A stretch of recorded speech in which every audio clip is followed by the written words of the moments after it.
नमस्कार प्रेक्षकांनो, लग्नानंतर होईलच प्रेम मालिकेची येणाऱ्या पुढील भागामध्ये आपल्याला मोठा ट्विस्ट पाहायला मिळणार आहे। पार्थ स्वतःहून काव्याकडे येतो आणि तिला सांगू लागतो की मला तुमचा भूतकाळ जाणून घ्यायचा आहे। तेव्हा काव्य म्हणते की जर तुमची ऐकण्याची तयारी असेल ना तर मी लगेच तुम्हाला सगळं सांगते।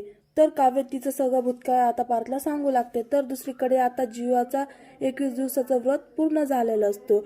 अखेर जीवाने त्याचा शब्द पूर्ण केलेला असतो। त्याने 21 दिवसात नंदिनीचं मन जिंकलेलं आहे। दारूचे नशेत का होईना पण नंदिनी आता स्वतःहूनच जीवासोबत घरी यायला तयार आहे। तर या सगळ्यांमध्ये धनंजय थोडासा अडथळा आणतो, पण मात्र नंदिनी त्याला समजवते जीवा कशा प्रकारे योग्य आहे आणि मी त्यांच्याशिवाय नाही राहू शकत हे नंदिनी आता धनंजयला पटवून देते। त्यानंतर त्याच रिक्षामध्ये बसून जीवा नंदिनीला घरी घेऊन पुन्हा गाजत वाजत येतो। आता सगळा भूतकाळ पार्थला सांगितलेलं असतं। नियतीने त्यांच्या प्रेमात कशा प्रकारे अडथळा आणला आणि पार्थ काव्याचं लग्न झालं हे सगळं त्याला समजतं। या सगळ्यांमध्ये ना काव्याची चूक आहे ना जीवाची। नियती जे लिहिलेलं असतं तेच घडतं। अखेर भूतकाळ समजून पार्थ काव्याला माफ करतो आणि पुन्हा सगळे एकत्र येतात।